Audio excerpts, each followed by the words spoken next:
Assalamualaikum dan salam Sarawakku sayang.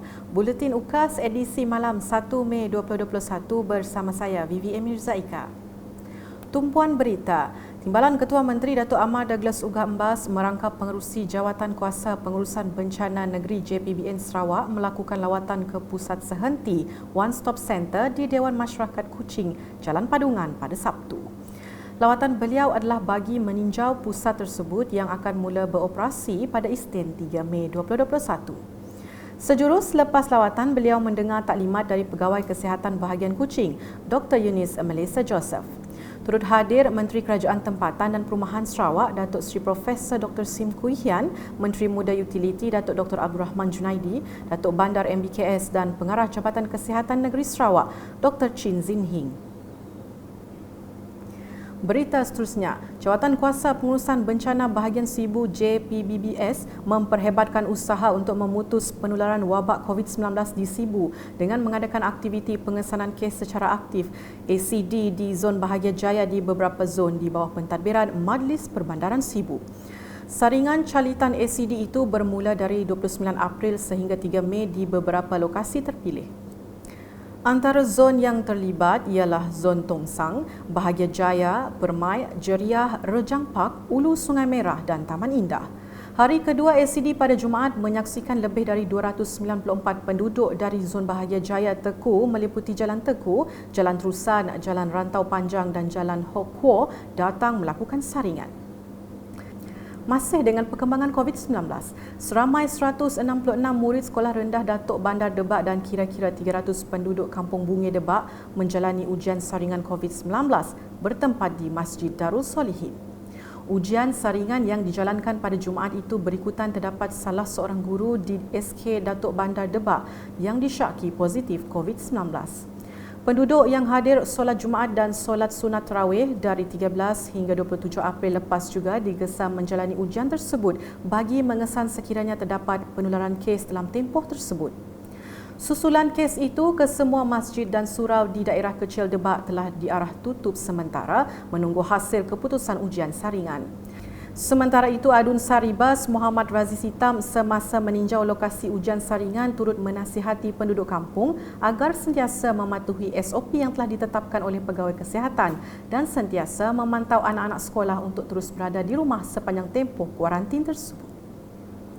Laporan selanjutnya di Sarike. Menteri Muda Perancangan Bandar, Pentadbiran Tanah dan Alam Sekitar Sarawak, Datuk Lim Talib Saleh pada Sabtu berkesempatan menyampaikan sumbangan duit raya untuk ahli kaki tangan Lembaga Kebajikan Islam Sarike, Laki Sri, Jawatan Kuasa Masjid, pekerja penggali kubur dan ahli fardu kifayah di Sarike.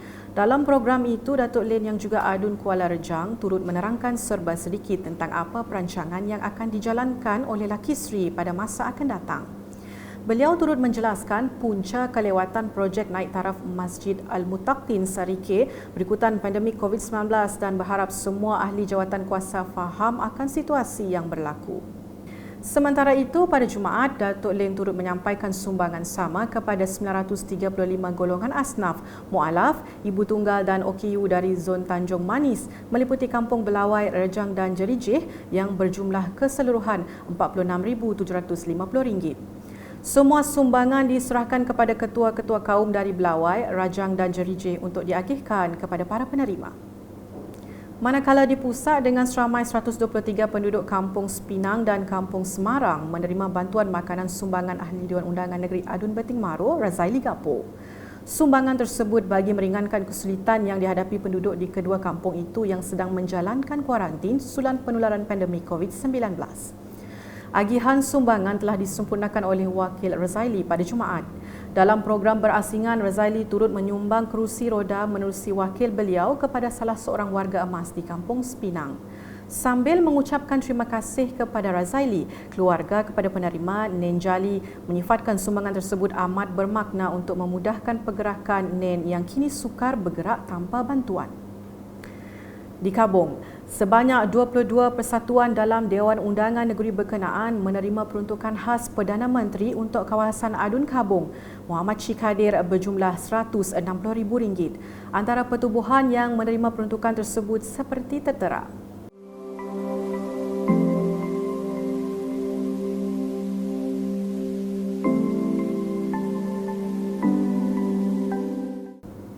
Majlis penyerahan cek disempurnakan oleh Muhammad Shee pada Jumaat mengikut prosedur operasi standard SOP Perintah Kawalan Pergerakan Bersyarat. Terdahulu, Muhammad Shee menyampaikan geran projek kecil luar bandar MRP Adun Kabung berjumlah RM68,000 kepada masjid dan surau di sekitar Kampung Gerigat, Kampung Nyabur, Kampung Sesang, Kampung Emplam dan Kampung Alit. Antara yang menerima geran berkenaan ialah seperti berikut.